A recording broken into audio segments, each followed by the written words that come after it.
the legislation is such that it leaves open for the future that this registry and the legislation could be applied as we move forward.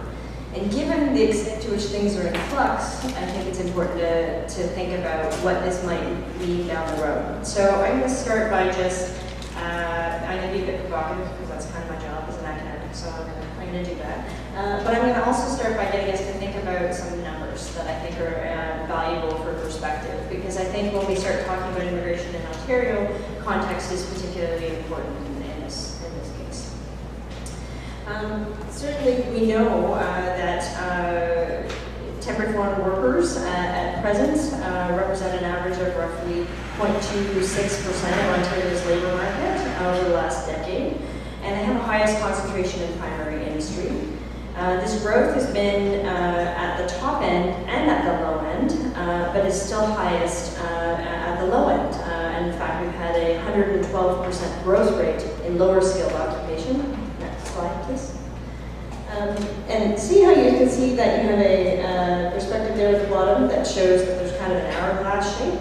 What this is telling us is that I think it's important to recognize that Ontario is unique with respect to immigration, we know, but also with respect to the temporary foreign worker program.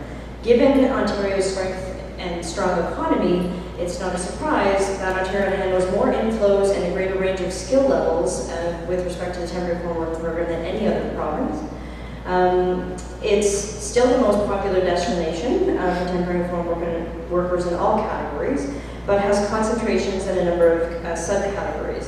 So the province is home to a high proportion of temporary migrants who have entered under the Canadian interest category, so the highly skilled, the living caregiver program, the seasonal agricultural worker program, and many of the other categories, including foreign students.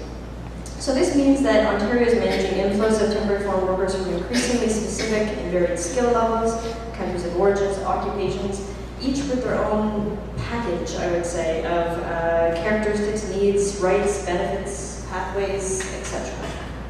And so what does this mean as we go forward? I think getting a handle on the provincial and federal context is so important, and I struggle to try to do that, as I suspect all of you are doing, to really grapple with how such a legislation could move forward and in what context it would. And the reality is that the policy changes at the federal level are going to continue, from what I've seen, to reinforce this kind of hourglass shape. It's going to reinforce these flows. And as we go forward, the federal government has indicated that it is not in the business of regulating recruitment. It is not in the business of creating employer registries.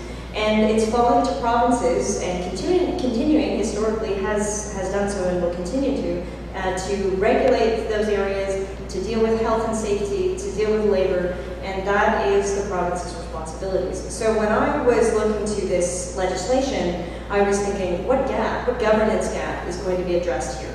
And I'm still at a loss to some extent about what gap is going to be addressed. So I also happened to be in the middle of doing some work with a number of temporary foreign workers, and just 2 weeks ago, in fact, I ended up interviewing a case study, a couple of individuals that I want to share with you as a case study, that I think is important to think about how certain kinds of individuals will continue to fall through the gaps. And even with such a legislation in place, even with the thinking forward of possibly this applying to all the different skill levels, I'm still concerned about these individuals falling through the gap. The case that I want to share with you, just briefly, there was a number, these two individuals came and interviewed them after 6 months of work in Canada as temporary foreign workers under the lower skill category. The occupations were whatever the hell it's called now, sorry. The employer basically fired them after 6 months with 2 days' notice. For a reason they contested. The employer acted in collusion with the recruiter, saying that the recruiter won't help them find another job unless they sign a waiver, and indicated that they will not file any complaints, any case against them in the with respect to the Philippines Overseas Employment Administration, the National Labor Relations Commission, or any court of justice or office relative to employment in Canada or Ontario. If we go to the next slide. This is the affidavit that the migrant workers were forced to sign. And they were in this situation where they lost their employment, they had legal employment, they lost it, they had to find a way to contest it. And the employer said to them, unless you sign this form, the recruiter won't help you find another employer. And then you'll end up having to go back home because you can't work in this country. So immediately, when I started to think about what the potential of this legislation could be, I thought a registry where we're going to be able to get access to knowing employers and having service providers connect migrant laborers, temporary foreign workers who've lost their employment to other employers that could in fact help them, or to help them be able to recognize when there's been abuse. That it's not, that there's so much potential there, but I don't see this as necessarily the case going forward. For these workers, basically, even if their employer faced the kinds of reprimands that are present in the legislation, even if they were banned from having foreign workers in a subsequent year or fined, or even some kind of restitution, as vague as that is, not near as specific as in the Manitoba legislation. Really, the temporary foreign worker is tough luck. Tough luck. You cannot find another employer easily. You have no registry. You have no way to access other employers that have permission to hire temporary foreign workers, and so you're basically out of the loop. So with this informing all of my opinions and my read through the bill, I have just a few thoughts that I'd like to point out, some strengths and weaknesses that I think are worth talking about. Certainly some of the strengths I think have already been mentioned, and I would agree with those. But I do think in terms of looking forward, if this is the big legislation that we're going to have in Ontario that's going to deal with Ontario's immigration and really find a way to put Ontario's interests on the map, then why is it that we've basically neglected to deal with one of the largest groups of newcomers in the province, which would be temporary foreign workers, and particularly those of the lower skill? They are the most vulnerable, and this legislation isn't necessarily doing enough to move that forward. There's no mechanisms, as I've said, to help employers or workers move employers. There's no appeals process for migrants. Clearly, the province deserves credit, obviously, for taking steps to kind of address some of these issues. But I still feel that really there's no one is addressing this governance gap. It's not the federal government, it's not the provincial government, and it's happening in other provinces, as we see in the case of Manitoba, but it's not happening in Ontario.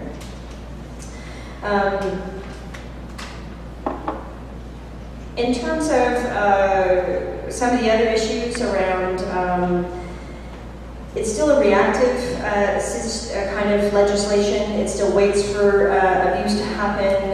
It basically has no measures such as irrevocable letters of credit, cash deposits, licenses that expire after 1 year, all of which are cases that are used in the Manitoba legislation to make sure that recruiters are in line and that employers are in line. It still largely relies on someone making a complaint, which is obviously quite problematic for the more vulnerable workers. The Ontario bill doesn't appear to have sort of a prohibition against reduction of wages or elimination of benefits, as noted in the Manitoba legislation. And as I've said, I do like that the bill has a provision for the banning of individuals or for contravening any provisions of the Act. And that is a really valuable first step. Some other issues that I recognize, it seems to me something like a performance bond, there's opportunities for those to be put in place here, and that opportunity has been largely missed. Again, something that's happening in the Manitoba case. And so what I'm left with, sorry, I forgot to switch slides. I'm used to doing this myself when you teach classes. That's fine. This is just to be a bit provocative. I'm left with a number of questions. I'm left thinking about how federal-provincial relations actually work in this matter, particularly given the case that really where we're at right now is that the agreement between the province and the federal government expired in 2011. We don't have a new agreement, and I'd like to know where we're at in that stage. And really a large part of this legislation speaks to, if you'll notice in reading through the legislation that talks about the temporary foreign worker agreement, all of which are sort of annexes to that other federal-provincial agreement, which doesn't technically exist right now. Or it does exist, but it's expired. And so moving forward, it's sort of like an imaginary game. We're trying to figure out where we're going to end up, and I get that the province is trying to prepare itself for what's ahead. But I feel like it's a bit of a situation where we're not really sure where those relationships are going to pan out. And I also was thinking about what other kinds of ends this bill may aim to serve. Certainly I think this is a big part of putting Ontario's foot down to try to say to the federal government, this is what we want, this is where we would like to go, and certainly vying for more PNPs is a big part of that. But it still seems to me, given, and I've said this point already, but I'll reiterate, given the extent to which Ontario is carrying so many temporary foreign workers and having to resource so many of them without sufficient supports, that should have been, I think, front and center. And I don't know why it wasn't. I can guess, but it's certainly not on the map. So in conclusion, I would like to say that, well, I'm going to suggest anyway, that I'm going to be a bit provocative. I'm going to suggest that really, an attempt was to try to think about creating an Ontario-specific immigration program, a kind of move and pick approach where it's going to be context-specific to Ontario, where Ontario can play a role in selecting what it wants, when it wants, for whom, and for the interests it has. But I think what we end up having is more of kind of a policy potluck. And what's happened is they've moved forward, although they've consulted with some, I feel that the consultation has not been as extensive as it could have been. And we still don't know what everyone else is bringing to the potluck. So to whet your palate, forgive me with my analogy, we have an appetizer of protection for migrants in the form of the registry, but this remains vague, kind of reactionary, complaint-driven, and we're not sure whether it's to be publicly available. We have a main course, which we're not sure how to cook and whether it can be, involving what I see as heightened discretionary powers for the minister and for the ministry in an area where we don't have legal precedent for necessarily, or certainly a jurisdiction or an agreement on. We have the Ministry of Citizenship and Immigration, not the Ministry of Labour doing this, and this is where it's important. If we could understand the connection between those two bills would be really valuable. And I'm trying to, so any help would be valuable.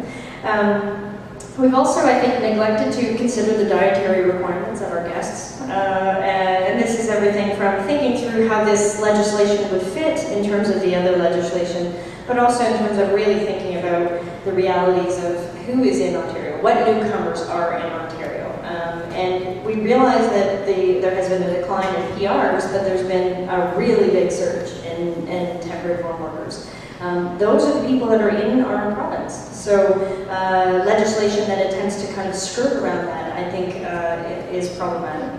And at the end of the day, I think the result is potentially rather imaginary and kind of bland potluck.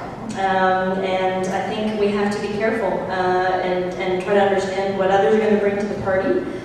We don't know who's in charge of cleanup, and we don't know what the consequences might be for our health or for our most vulnerable and essential guests, the temporary foreign workers in our province.